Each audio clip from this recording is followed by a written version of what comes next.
দেশ ছেড়ে পালানো শুরু করেছে উপদেষ্টারা। শুধু উপদেষ্টারা না, এই উপদেষ্টার যারা পিএস ছিল এরাও দেশ থেকে পালানোর হিড়িক শুরু হয়ে গেছে।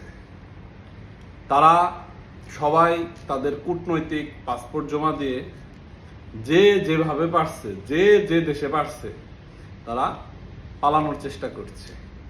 এর মধ্যে কেউ পালাতে সক্ষম হয়েছে, আবার কেউ পালানোর এখন পর্যন্ত চেষ্টা চালিয়ে যাচ্ছে, কিন্তু তারা কোনো রাস্তা খুঁজে পাচ্ছে না।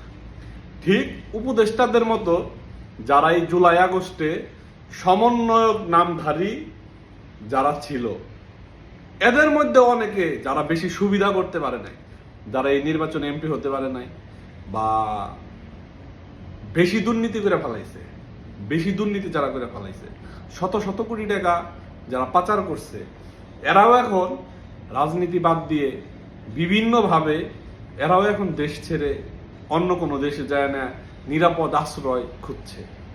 তো এর জন্য বাংলাদেশের যারা সাধারণ জনগণ আছেন, আপনাদের উদ্দেশ্যে বলি যে আপনারা এদের বিরুদ্ধে একটু সোচ্চার হন।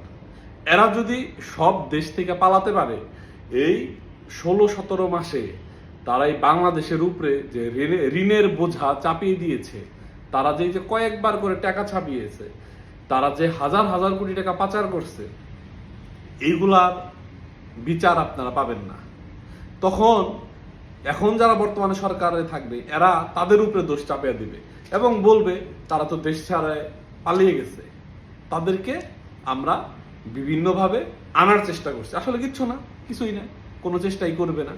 এর জন্য সব মিলিয়ে সর্বশেষ যে হিসাব, সেই হিসাব হলো বাংলাদেশটা ধ্বংসের মূল যারা কারিগর, এরাই দেশ ছেড়ে এখন দেশকে খাওয়া শেষ, লুটে পুটে খাওয়া শেষ, দুর্নীতি করা শেষ, নিজেদের পকেট ভর্তি শেষ।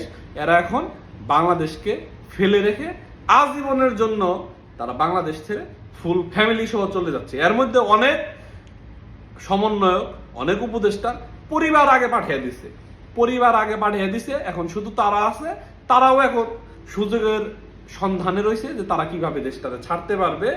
এর জন্য বাংলাদেশের সাধারণ জনগণকে বলি যে আপনারা সোচ্চার হন, আপনাদের চোখ কান খোলা রাখুন। প্রয়োজনে এয়ারপোর্টে আপনারা সবসময় নজরদারি রাখবেন। যারা এরা পালাতে গেলে এয়ারপোর্ট থেকে এদের টেনে হিসেবে বের করে আইনের কাঠগড়ায় দাঁড়া করাবেন।